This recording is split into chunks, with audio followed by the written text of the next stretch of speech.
संविधान में दिया गया, बाबा साहब ने इस व्यवस्था को खड़ी करा और आज उसी व्यवस्था को रौंदा जा रहा है। इस संविधान को खत्म करने की जो पहल चल रही है, लगातार जिसको प्रयास वर्तमान सत्ता के लोग कर रहे हैं, उस व्यवस्था को हमारे समाज को समझना होगा।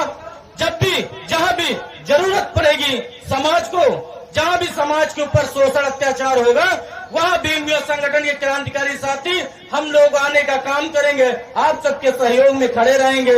आप लोगों ने हमारे और हमारे संगठन के क्रांतिकारी साथियों के ऊपर भरोसा जताकर लगातार क्षेत्र में जितना भी काम हुआ है आप लोगों ने सहयोग किया, इतना साथ दिया। हमारी माताएं बहनें हमें जितना प्यार और दुलार देती हैं, आप सबका मैं बहुत दिल की गहराइयों से आभार प्रकट करता हूं। जो हक की बात है कि आप समझिए, अभी 2-3 दिन पहले इसी ग्राम सभा के बगल में हमारे ही समाज के लोगों को बड़ी बेदर्दी से के साथ मारा गया।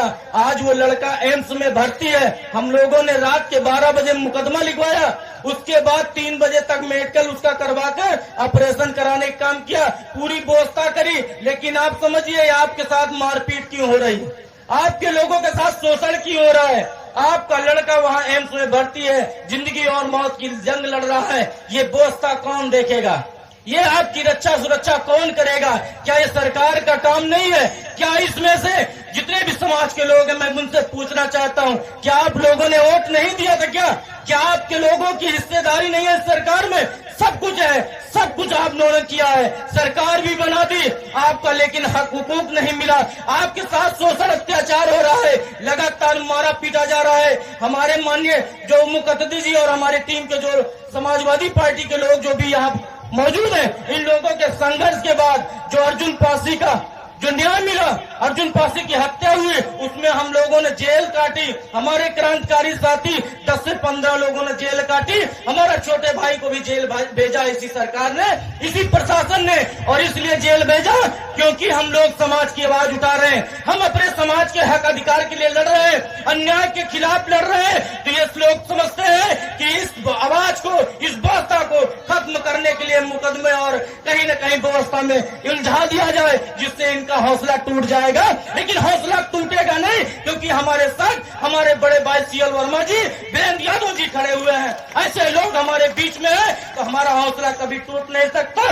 जब भी जंग लड़ेंगे समाज के लिए, कभी हारेंगे नहीं, पीछे हटेंगे नहीं। तो कहीं भी किसी भी व्यवस्था में जब भी जरूरत पड़ेगी, रात के 12 बजे 100 नंबर पहुंचे न पहुंचे, हमारे क्रांतिकारी साथी जरूर पहुंचेंगे। आप लोग संगठन के किसी भी साथी को 1 नंबर दबाइएगा, उसके बाद आपके पास व्यवस्था और सरकार की व्यवस्था पहुंचे न पहुंचे, संगठन की व्यवस्था जरूर पहुंचेगी। आपके हक हुकूक की लड़ाई हम लोग जरूर लड़ेंगे।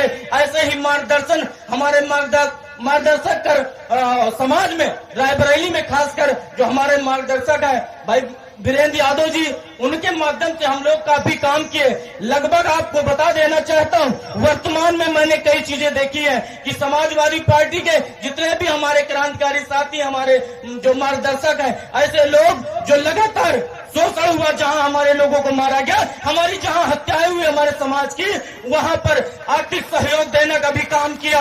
ऐसे लोग हर मुद्दे पे खड़े रहे। मैं जेल गया, मेरे जेल जाने के बाद भी आप लोग जाकर कलेक्ट्रेट का घेराव करे, डीएम का ज्ञापन दिया कि अन्याय बर्दाश्त नहीं किया जाएगा। ये संदेश पहुंचाया सरकार को कि ये बर्दाश्त नहीं करा जाएगा। और सरकार डरी, और उसके बाद लगातार जो सरकारें शोषण करना चाहती थी, जो पीड़ा हमारे समाज को देना चाहती थी, वो लोगों ने बंद किया। और आज हमारे क्रांतिकारी साथी दोबारा, इसीलिए मैंने रैली क्या भैया जी का स्वागत था, लेकिन हमको अपने शक्ति प्रदर्शन भी करना था कि हम डरे नहीं है। इस व्यवस्था में आगे भी लड़ेंगे, समाज के लिए लड़ते रहेंगे, कभी डरेंगे नहीं। उन मनमादियों से भी कहना चाहते हैं कि यार कभी समाज की बात होगी तो सीना आगे होगा, गोली चलाना है, एक भाई को नहीं। अभी यहाँ बबलू पासी बैठा हुआ, उसके पैर पे गोली भी मारी गई थी, लेकिन सीना चौड़ा करके समाज के लिए खड़ा है। ये समाज का संगठन का एक व्यवस्था है। बबलू भाई खड़े हो जाओ जरा। ऐसे क्रांतिकारी साथी लगातार लड़ रहे हैं, इनके पैर में गोली अभी फंसी हुई है, लेकिन समाज के लिए लड़ रहे हैं। ये हमारे समाज के संगठन का क्रांतिकारी साथियों का काम है। माताओं बहनों की जहाँ बात होगी, जहाँ अपने मान सम्मान की बात होगी, बहन बेटियों के मान सम्मान की बात होगी, हम लोग अपना सीना आगे करेंगे और चलाओ जितनी जुल्म जाति करनी हो, गोलियां चलानी है, हम लोग खाने के लिए तैयार है। वर्तमान सरकार इस बात को भी समझे कि जिस व्यवस्था में आज सरकार में हो, उस सरकार को भी कहना चाहते हैं कि कोई भी व्यवस्था आपकी काम नहीं करेगी जिस दिन वोट देना हमारा समाज सीख गया। वोट देना, ये मतदान जो व्यवस्था है, ये इससे बड़ा कोई दान नहीं है। इस दान को कोई ऐसे वैसे मत फेंक देना साथियों। बाबा साहब ने 4-4 बच्चों की जानें दी इसी मतदान के लिए, इसी वोट के लिए, और हमको आपको इस वोट को फालतू में किसी अरे गहरे को नहीं दे देना है। ऐसे लोगों को नहीं दे देना है जो हमारा शोषण करते हैं, जो हमारे समाज का शोषण करते हैं, जो हमारी बहन बेटियों के साथ शोषण करते हैं, उन्हें गलत नजर से देखते हैं, हमारे समाज के लोगों को मारते पीटते हैं। हमारा बॉबी पासवान जो हमारा क्रांतिकारी साथी, जिसको मारा गया है, जब तक न्याय नहीं मिलता हम लोग आगे 2-3 दिन के अंदर रायबरेली का चक्का जाम करेंगे। ये ऐलान अभी इसी मन से किया जाता है। न्याय नहीं मिला और सरकार इस व्यवस्था के नसीराबाद प्रशासन को कहना चाहते हैं। कई बार टकराए, कई बार इस व्यवस्था से टकराए, शासन प्रशासन से टकराए, उन्होंने हमारा कुछ नहीं बिगाड़ पाए, क्योंकि हम बाबा साहब की संतानें हैं, बाबा साहब के संविधान में चलते हैं। कोई अलूल जलूल और कोई फालतू की बात नहीं करना। हमको आपको संविधानिक दायरे में रहकर अपने समाज के रक्षा सुरक्षा के लिए लड़ना होगा, और संविधानिक दायरे में है तो प्रशासन भी हमारा कुछ नहीं कर सकती।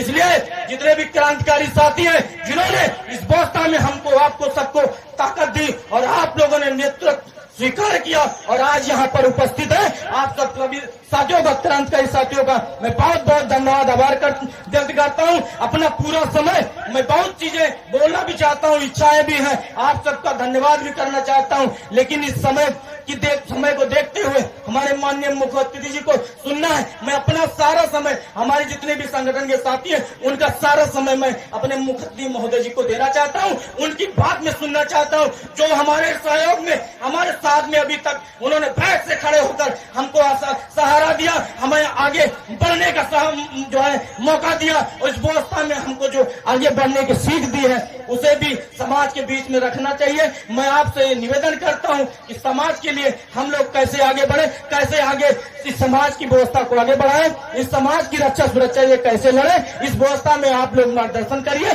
जय भीम, जय संविधान, भीम संगठन जिंदाबाद।